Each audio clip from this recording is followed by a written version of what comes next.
Hello guys, welcome to our YouTube channel, and today we are going to learn how to download Telegram on PC.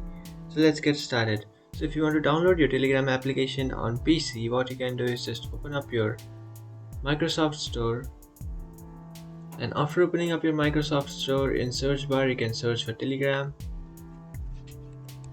And after searching for Telegram, here you can find this first application which says Telegram Desktop. So just tap on that, and after tapping on that you just have to tap on get, and you will successfully download and install your Telegram.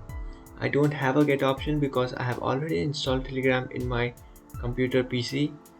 So if you haven't installed yet, you will find a get option. You just have to tap on get, and after tapping on get you will successfully download and install your Telegram application. So that's it guys, this is how to download Telegram app on PC. If you find this video helpful, don't forget to like and subscribe to our channel. If you have any doubts, feel free to comment below.